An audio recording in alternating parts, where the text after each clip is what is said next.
اغلب الناس لما بتسمع اسم مايكل جاكسون دايما دماغها بتروح لغرائب حياته الشخصيه زي شكله او لبسه الغريب او حتى الاتهامات اللي كانت بتطوله وهو عايش، Don't treat me like a criminal, so I am innocent. اللي مكمله معاه بالمناسبه حتى بعد ما مات، وتفاصيل كتير جدا بس كلها للاسف بره المزيكا. عشان كده احنا النهارده هنسيبنا من كل ده وهنتكلم عن عجائب وغرائب مايكل جاكسون برضه، بس المره دي الموجوده جوه تاريخه الفني. يعني مثلا اغاني انت بقالك سنين بترقص عليها ومبسوط وانت اصلا مش فاهم معناها او القصه اللي كانت ورا الاغنيه. وفي الجزء التاني من الحلقه هتكلم عن اغاني وتجارب غريبه نزلت الراجل ده بس بعد ما مات. زي ما انت سمعت بالظبط، الراجل ده نزل له البومين كاملين ولكن وهو مش معانا. فلو مهتم تعرف اكتر اعمل لايك سبسكرايب، يلا بينا نخش على الفيديو.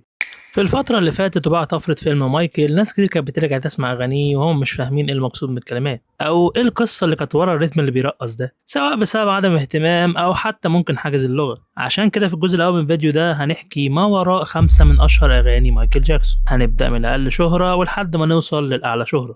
في المركز الخامس أغنية Don't Stop Till You Get Enough أو ما توقفش لحد ما تستكفى، ودي كانت ضمن أول ألبوم عمله مايكل بعد انفصاله عن إخواته جاكسون 5. القصة اللي وراها بقى إن أم مايكل، ودي كانت ست متدينة جدا في طائفة اسمها شهود يهوه، لما سمعت اسم الأغنية اتخضت جدا وافتكرت إن فيها إيحاءات يعني مش ولا بد، ولكن مايكل قعد يحلف لها إن الأغنية دي بريئة وبتتكلم بس عن المزيكا. الأغنية دي فعلا بعيد عن أي أكشن تماما أو رسالة عميقة، هي عبارة بس عن قنبلة طاقة وديسكو. معناها ببساطة بيتكلم عن تأثير المزيكا على جسمك وإنها بتديك طاقة تخليك مش قادر تبطل. دي كانت أول إثبات للعالم إن مايكل جاكسون يقدر يكتب ويلحن لنفسه، مش مجرد مؤدي عادي أو عضو من فرقة جاكسونز. في المركز الرابع أغنية باد، وننتقل من روقان الديسكو عشان ننزل للشارع ولغة العصابات. وكلمة باد في أمريكا وقتها ما كانش معناها سيء أو وحش، دي كانت بتتقال على الشخص اللي هو الشبح أو الجامد. الأغنية دي كانت مبنية على قصة حقيقية ومأساوية لشاب أسمر فقير كان متفوق جدا في دراسته، وبسبب كده جات له منحة في مدرسة راقية جدا. ولما رجع حارته في الأجازة أصحابه البلطجية فضلوا يسفوا عليه ويضغطوا عليه عشان يثبت لهم إن هو لسه ابن البلد، وطلبوا منه إنه يسرق معاهم أو يبلطج على الناس، وللأسف الشاب ده اتقتل. ولكن مايكل خد القصة دي بس غير نهايتها وخلاها رسالة لكل الشباب، انك تكون باد فعلا مش انك تمشي ورا شلة سوء او تبلطج على الناس. الجمدان والشجاعة فعلا انك تختار طريقك الصح وتقدر تثبت عليه. والمفاجأة بقى ان الكليب ده كان من اخراج الاسطورة مارتن سكورسيزي، والاغنية دي كانت برضه كلمات والحان مايكل جاكسون، واللي وزعها له كان الاسطورة كوينسي جونز. ولو كنت فاكر ان باد هي رسالة الشارع الوحيدة اللي قدمها مايكل فتبقى غلطان. في المركز الثالث أغنية بيتد، والكلمة دي ملهاش أي علاقة بالبيتس أو المزيكا خالص، هي بالمصري كده معناها اخلع أو امشي من هنا. الأغنية دي كانت رسالة مباشرة ضد حروب العصابات. مايكل بيقول للشباب إن مفيش داعي إنك تمسك مطوة أو تبلطج على الناس عشان تثبت إنك راجل. وعشان الكليب يكون حقيقي فعلا ووصل رسالته، فمايكل استعان بأفراد عصابات حقيقية، بل كمان كانوا أعداء جدا، واستعان بيهم إن هم يمثلوا ويرقصوا في الكليب مع بعض كرسالة سلام. وأكتر ما يميز الأغنية دي هي الرقصة المجنونة لمايكل جاكسون مع العصابة والجاكيت الأحمر المشهور بتاعه. والأغنية دي كالعادة عملها العبقري مايكل جاكسون بنفسه، كتابة وألحان من الألف للياء. في المركز الثاني أغنية سموث كريمنال، ودلوقتي وصلنا لأكبر جريمة غامضة في تاريخ المزيكا، سموث كريمنال أو المجرم السموزي. الأغنية دي الصراحة لحنها بيخليك ترقص لا إراديا مجرد بس ما تسمع الدخلة بتاعت المزيكا. الأغنية بتحكي عن مجرم محترف اقتحم شقة بنت اسمها إيني وكمان اعتدى عليها، وطول الأغنية هتلاقي مايكل بيكرر جملة واحدة بس وهي إني ار يو اوكي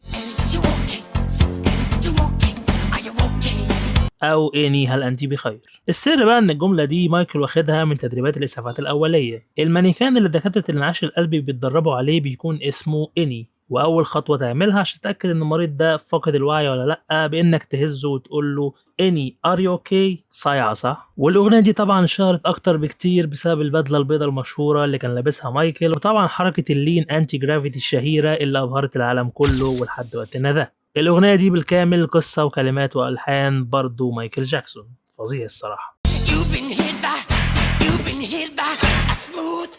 وبنوصل للمركز الأول والأغنية اللي غيرت صناعة الكليبات للأبد، ثريلر.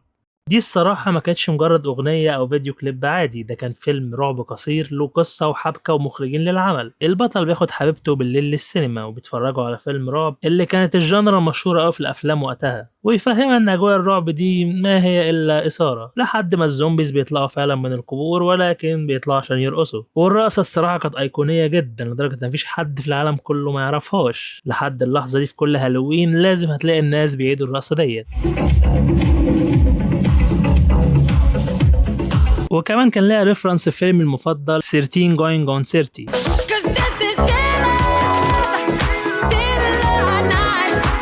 والقصة بتحكي إن مايكل جاكسون كان خاطب الكنيسة قبل ما يعمل الكليب ده، لكنهم حذروه إنه ما يعملهوش وهددوه كمان إن هو هيتمنع من دخول الكنيسة. ولكن مايكل اكتفى إنه يحط ديسكليمر في الأول إن الأغنية دي ملهاش علاقة بالشعوذة، وعمل برضه اللي في دماغه. المفاجأة بقى إن الأغنية دي هي الوحيدة في لستة النهاردة اللي مش من كتابة مايكل جاكسون. اللي كتبها ولحنها كاتب بريطاني عبقري اسمه رود تيمبرتون، واللي وزعها له كان الأسطورة كوينسي جونز، وهو بالمناسبة نفس الراجل اللي أشرف على إنتاج أوبريت بكرة النسخة العربي من أغنية تومورو. لو عايز تعرف كواليس عن الأوبريت ده أكتر هتلاقيني كنت عملت فيديو عنه موجود في الأي اللي فوق. كل العبقرية اللي قدامك دي كانت ومايكل جاكسون عايش وسطينا ومسيطر على كل حاجة، بس تخيل إن الهوس بالتفاصيل دي مخلصش حتى بموته، لأن المنتجين لما فتحوا خزنته بعد ما توفى لقوا كنز من الأغاني، وبدأوا يحضروا ترتيبات إن إزاي نعيد إصدارها بشكل أحدث يناسب الفترة اللي هتتعرض فيها. وفي اللي جاي هقولك أغرب 5 تراكات نزلت لمايكل جاكسون لكن بعد وفاته.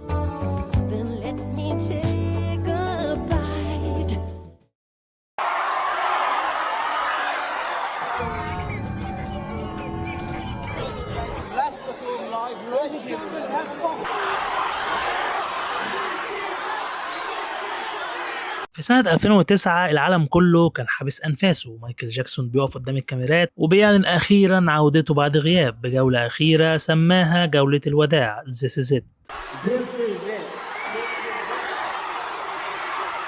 الحماس بجد كان في العالي جدا، لك أن تتخيل إن أكتر من 1,000,000 تذكرة اتباعت في أول 4 ساعات بس. مايكل كان بيستعد عشان يدي جمهوره كل نقطة باقية فيه، بروفات للنهار وتجهيزات أسطورية كان بيشرف عليها بنفسه. لكن في عز ما العالم كله كان مستني الستارة تتفتح نزلت الستارة للأبد. ملك البوب قلبه وقف.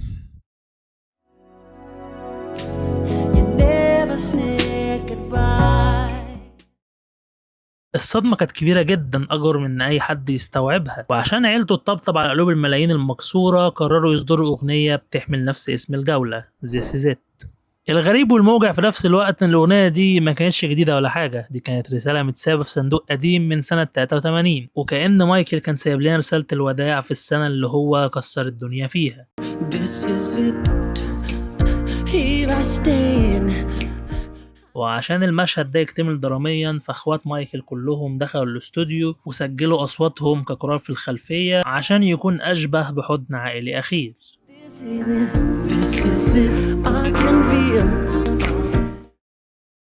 في المركز الرابع أغنية شيكاغو اللي نزلت سنة 2014. الأغنية دي كان اسمها الأصلي She Was Loving Me، ومايكل سجلها سنة 99 عشان تنزل من ضمن ألبوم Invisible، بس في آخر لحظة الأغنية اتشالت من الألبوم لأسباب غير معروفة. الأغنية بتحكي عن قصة درامية عن واحدة متجوزة بتخون جوزها، ولكن مايكل هنا للأسف بيلعب دور الشخص اللي هي بتخون جوزها معاه، وبيتكلم عن لحظة ما بيكتشف إن الست اللي بيحبها طلعت للأسف متجوزة ومخبية عليه.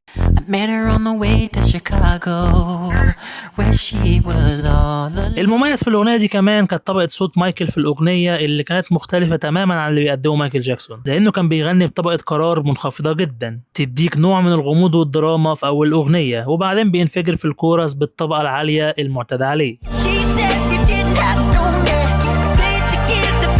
في المركز الثالث أغنية Hold My Hand وصية مايكل جاكسون. الأغنية دي كانت عبارة عن دويتو حقيقي لمايكل جاكسون مع إيكون، وتسجل منها جزء فعلا في الفترة اللي كان عايش فيها مايكل جاكسون، ولكن للأسف الأغنية دي اتسربت بجودة ضعيفة سنة 2008، ومايكل كان زعل جدا وقتها لأنه ما كانش بيحب إن الحاجة تخرج للنور قبل ما تكمل. You know, MJ is the kind of person when he makes a premiere he wants it to really be premiered with all the work put into it.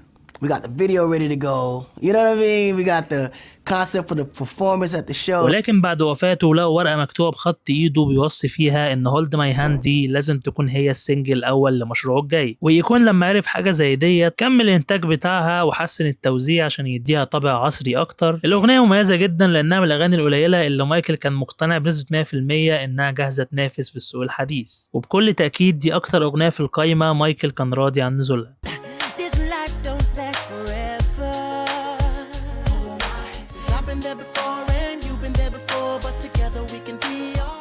في المركز الثاني أغنية Slave to the Rhythm. الأغنية دي مايكل كان سجلها سنة 91 وفضلت نايمة في الدرج لحد ما رجعت للحياة في ألبوم إكس سبيس سنة 2014. نفس المنتج العبقري تيم بلاند نفخ فيها الروح من تاني بتوزيع إلكتروني EDM كان قوي جدا وسابق لعصره، يخليك تحلف إن مايكل لسه خارج من الاستوديو امبارح ومسجلها. بس السحر الحقيقي ما كانش في المزيكا أو الأغنية بس، السحر كان في لحظة الرجوع، لأن في حفلة جوائز بيلبورد سنة 2014 المسرح ضلم وفجأة الزمن بيقف وبنشوف مايكل جاكسون رجع يقف تاني قدام الجمهور، طيف بيتحرك كأنه ما ماتش ولسه موجود بيتنفس وسطينا، وطبعا ده تم بتقنية الهولوجرام.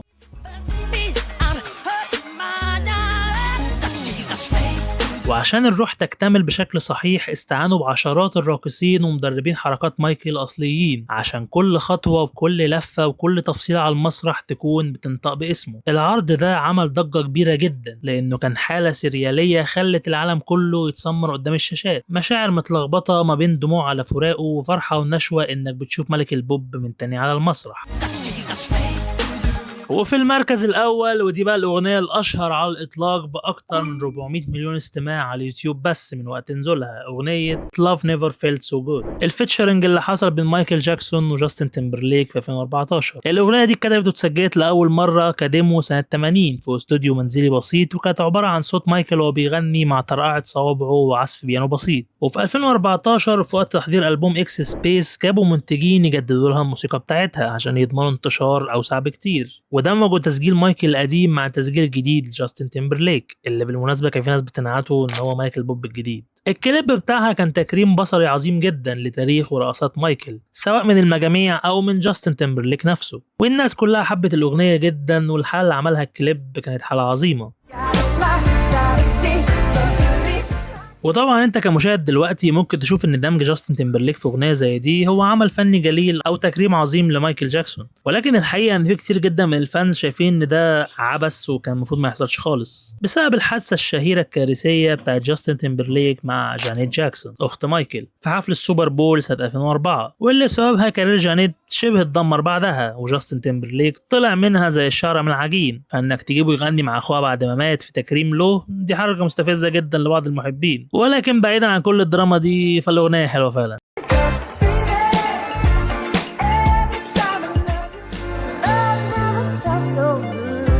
في النهاية مايكل جاكسون ما كانش مجرد مغني أو راقص بيلبس بدل بتلمع وبيعمل حركات غريبة، ده كان حالة من الهوس بالتفاصيل والكمال الفني، إرث لحد دلوقتي الناس كلها لسه بيكتشفوه، وأغاني لسه بتعيش وبتأثر في أجيال حتى لسه ما اتولدتش. يا ريت تقولي في الكومنتات إيه أكتر أغنية أو قصة في الحلقة دي صدمتك وكنت أول مرة تسمع عنها، ولو عجبك الفيديو متنساش تخبط لايك وتشترك في القناة عشان تشوف الحلقات الجاية. سلام.